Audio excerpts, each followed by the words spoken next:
Yeah.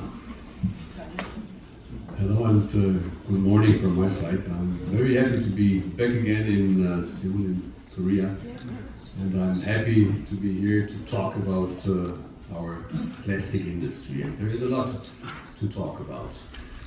So I will present you some statistics, some information, some trends, some developments, and yes, we have to talk about circular economy, and then I also will bring you some preview information about the K, what is K being essentially with this new presentation. But before I start, let me do a very fairly strong statement. And the statement is the following.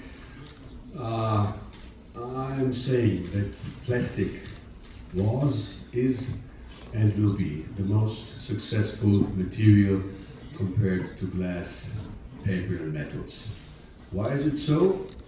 Fairly easy, because plastic is lightweight, plastic is durable, plastic is low cost, plastic is easy to shape, and plastic is recyclable. And don't forget the CO2.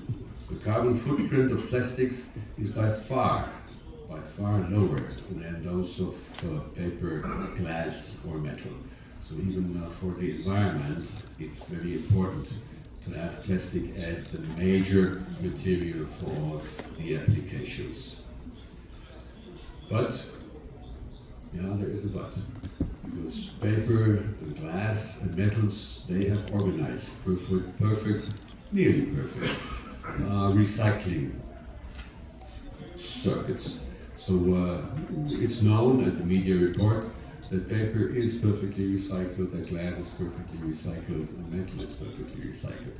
Plastic is not, because plastic industry did start too late on that. So we have to take the circular economy tremendously serious to have this in the very near future organized worldwide.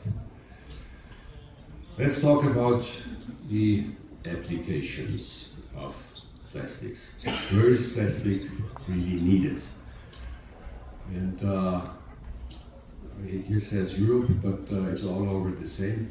40% of all plastics are needed in packaging. And if you talk packaging, it's mainly food packaging. And yeah, everybody does understand in the food from the farmers, the long way, the logistics from the farmer to the consumers is long, and we don't like spoiled food on the tables. So that we have to have packages, food packages, and the best solution for this is plastic. Second is construction and building, and yes, we know piping and insulation is done by plastic materials. Automotive is third, and it's about the cars and trains and planes, and they all need components, very stable, very light, and again, that's only plastic. And number 4 is electric and electronics. Yes, all our mobiles are purely made from plastics. And let me add one application, and this is modern medicine. Modern medicine does miracles, but if you think to take plastic out of this modern medicine, then the way of doing modern medicine would be lowered dramatically and would not help as it does today. So plastic is really needed in our world, and we cannot live without plastics.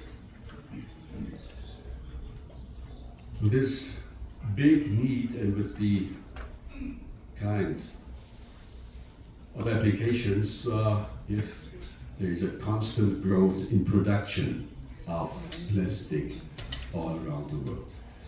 And in 2023, what is the last number? There is an impressive volume of 413 million tons per year worldwide production.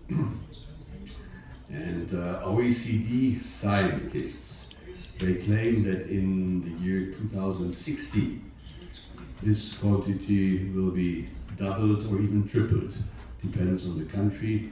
In industrialized countries it will be doubled, in emerging countries it will be tripled. So the growth will be very strongly also in the future. Where do we have the production of plastics? And the production of plastics is mainly done in Asia.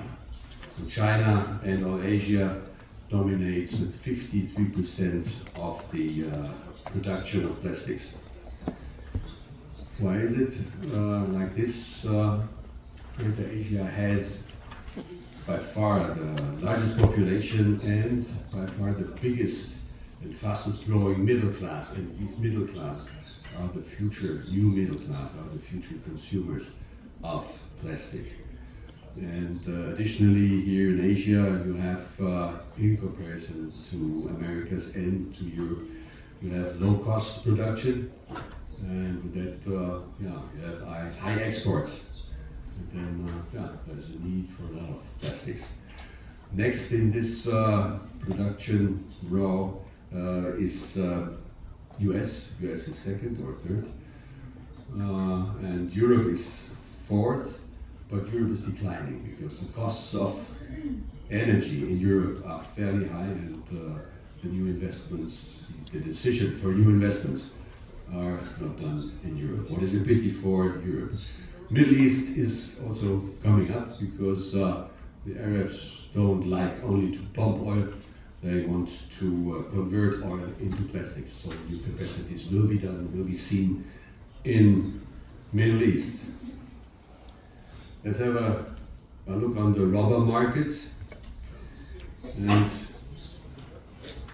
the rubber market is in a fairly weak situation. So this has to do with the weak automotive industry, and it's mainly the production of tires where we have a low demand. Especially here again, Europe is under pressure because of fairly high costs of rubber production. There is a certain markets coming up, but the potential for the rubber market in a way is limited. Let us have a look on machinery business. Rubber and plastic machineries had a very strong phase till the COVID period, and during COVID there was even a boom. Sales of machineries really went up.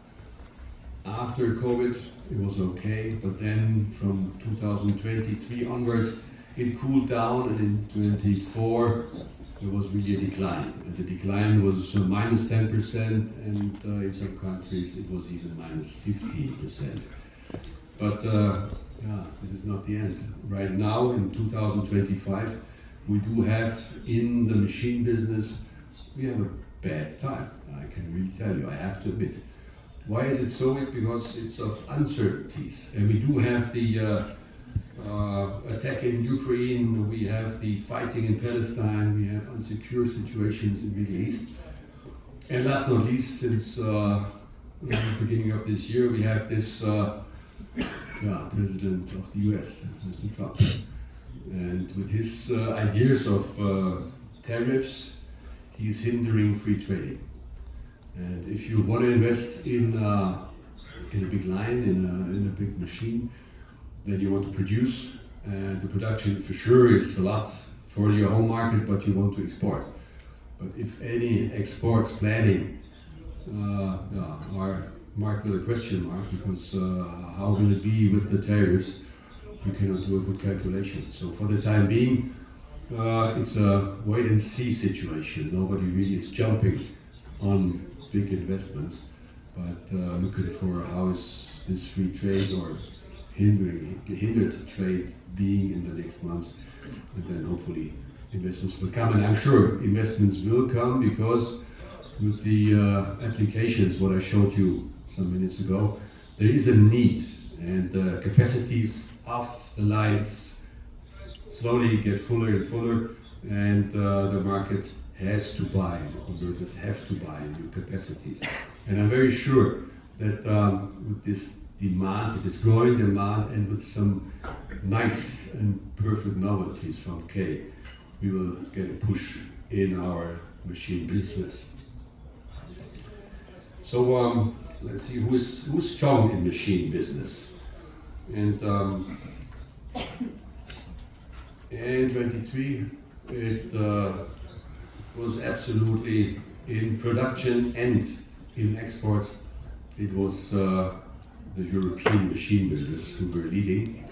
China, with its machines, is surely successful at picking up. But right now, the situation is that European machines and European machines in European machine number, Germany is absolutely dominating. So let's switch to a very, very important subject.